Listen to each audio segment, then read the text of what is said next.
pull that number up, right? Well, not easy. Well, not easy, but it's something that we can get to. It's about $200,000. 200. Yeah, probably it will be, but that's what it's going to be. You'll get a fat packet of level services. You know, the 50-page budget probably printed back to back this year.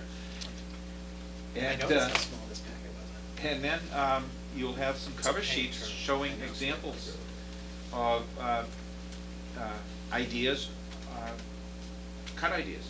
You know, which of these level service programs do you want to reduce? It's that roller coaster thing again. You know, we got to a point back again this year where we were able to do some things, and then you don't even enjoy the benefit of that for 2 years in a row. I mean, and you're rolling back again. You know, it's It's early to say this, and I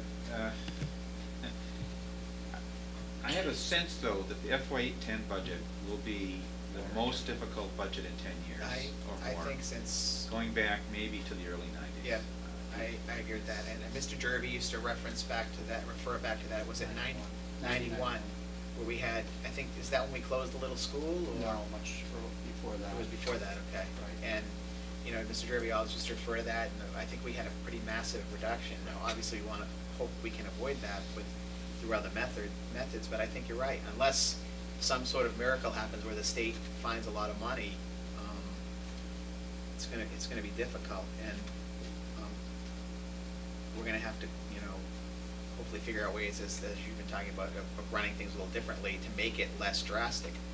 You know, one of the ideas that we've booted around is, and again, all of these are just ideas. No one has voted or approved these, but so say we said at the high school, this is one of the ideas, we're going to reduce the number of classes from 8 to 7. How easy or difficult is it to quantify what that saves versus what you lose by, you know, I've always felt that our kids, if you look at a lot of high schools around the state, they don't take 8 courses. Our kids, this school system has pretty tough requirements for high school kids to graduate, in my opinion, looking at other schools. So how do you quantify, geez, we'll save this much money, but our kids are going to lose this advantage when they're applying to colleges? I don't know how the money part even is probably difficult to get at, I would assume. I don't have a ready answer for that, Yeah. but I can tell you we're working on it in committee. Just looking at how we would get to that spot. It's particularly challenging too, because there are aspects of the budget you can't cut very easily. You know, there's a large portion of our budget called special education services, and many of those costs are fixed costs. the type of cuts you're talking about are, it's reduction in staff, pure and simple. Right. That's what it comes down to. It's just a question of how many and where and what the follow's going to be. And once you get past, say, That's it. if you did the sport, just say if you did the sports and you did extracurricular and you increased a fee here or there, you might get to $300,000. And then after that, there's nothing else. Then you're stuck, aren't you? Yeah. And it's reduction in And you know staff. what the 2011 budget's gonna look like? I don't want to think about It's it. gonna even be worse. And 12 will be even worse. And the difficulty is we don't have enough money to run the school system today. Correct. So cutting it doesn't make any sense.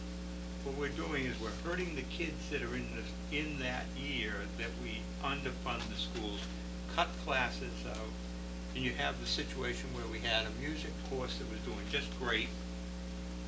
We gapped it for a year last year, and this year we have 7 kids in it. The band, right? The middle school. Gone.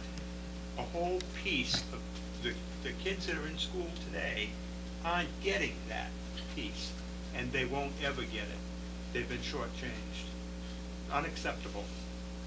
And I think that we need to have a program where there's an override out there, and if we're 16th from the bottom in the school system, the rest of the town should be 16th from the bottom before $1 more gets cut out of the schools. I think, you know, when you talk about fairness, I'm not an expert. I'm not an expert in any of these areas. I have a little more expertise in the school area, having been on the committee for a number of years. But I mean, you're right. I mean, if you want to apply it across the board. And I'm not saying that we don't need all the other town services as we have them. You know, what we had here tonight was somebody saying, the rest of the town's gotta find out about this stuff. Right. That's right, they need to find out that we are all departments in town are running tight. That this is a stingy town, we're running right as tight as you can run, and we need the money from somewhere, either from the state or from an override to adjust for inflation. It's happened, and we need it to, you know, we hear people saying, well, I don't wanna raise my taxes. I heard that on that, from a selectmen's meeting recently. 27% my taxes have gone up in the last 4 years. They haven't gone up. You did something to your house if they went up that much. You did something to change the value of your house if they went up that much, because they didn't go up that much. Everybody in town didn't have that kind of an increase. What we need is to have people in town come up with their civic responsibility and be willing to come forward and support the government that they have. It isn't flashy, it isn't a grandiose type of operation. We want every department runs tight, and those that aren't super tight probably should be the way that they are because of the circumstances we're in this town, but just the environment that we're in. I'm just I'm absolutely exasperated with the idea that we have a community that won't stand up and put the money out to support the kind of services that they get, which are good services and within a tight budget. I guess the question we have, and we have this every year, and no time is a good time for anything. There's never a good No time. time is a good time for anything. There's never a good time. And the question always is, how much of a stomach do you have to ask for an override? And given that this town has passed one in its history for... If you need a volunteer to go up and ask the town for an override, I will be happy to do that. I've done that in the past, so I'll be happy to do it. I nominate Cliff. But I think it's something, as we get closer, we're gonna discuss it. I don't think there's gonna be much appetite for it, but I think it's something that has to be an option. You're right. I'm on a fixed income. I'm a retired person on a fixed income, and I have a house here in town that I pay taxes on. I'm willing to put more money into the system to pay for the services that I'm getting. I'm not happy to spend more money. It's a terrible time to be asking for that, but I think Cliff said the key word, civic responsibility. And if you think about it, and it's going to sound crazy, but if you think about it, probably a lot of people in town who, and this is their choice, and they have every right to do this, but probably pay more for a monthly car payment than they do in their monthly real estate taxes. And if you think of what you get for your real estate taxes, I mean, and again, I don't want to sound like some kind of a nut here, but if you think about it, you get your school department, your educational system for 2,800 students. Right. You get your DPW services, your road maintenance, your snow plow, all of which are very good. You get your public safety, which is excellent. Your recreational services in this town are, the facilities, outstanding. the facilities. So, I mean, I know how difficult it is, and I know it's a terrible time to be asking for anything more, but I really do think in North Reading, as Cliff has already said, you get a pretty good bang for your buck for what you pay for, and I do believe in civic responsibility seems to me to be the key words, because there are people who pay more for a car payment than they're paying in their real estate taxes. Or look at how much they pay for their cable TV. And that's their right. I mean, that's their right. Don't get me wrong, I'm not begrudging anybody. I just think we do have a responsibility to keep the services that run this town. So this is something where obviously, I think we need to take a vote on a budget, or you'll be presenting a preliminary budget at some level in December, correct? Yes, I think at that point, correct me if I'm wrong, I think you just vote to accept it. Vote to accept it, correct, not approve the budget numbers, but No. accept, and then we'll work from there. Yes, because we're hoping that, the available revenues are gonna change from what you see dated November 7th, which is our most recent report. I mean, we're hoping for GIC, or if not GIC, Some we're hoping insurance for change. health insurance change.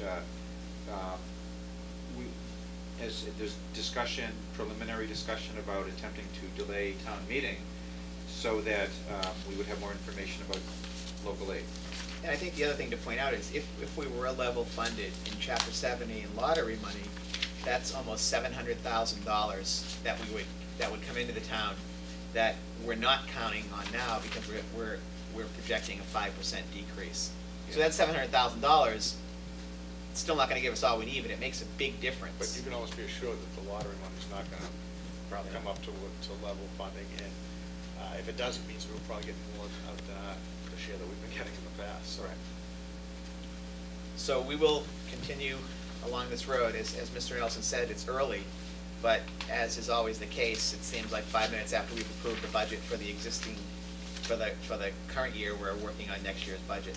So it's really a never-ending cycle.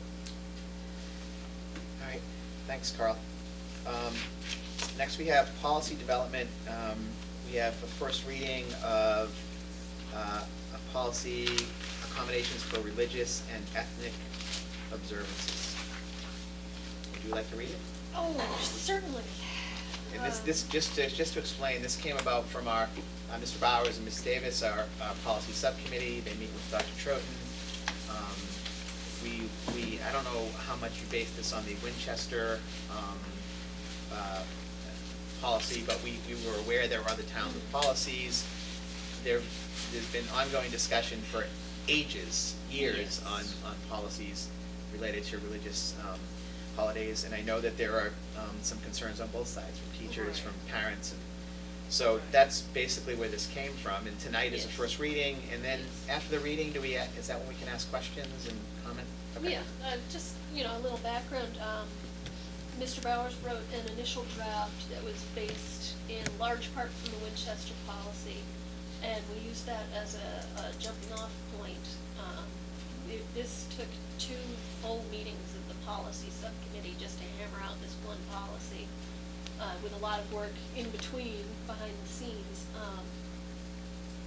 And a great deal of the language is taken directly from the Massachusetts state laws.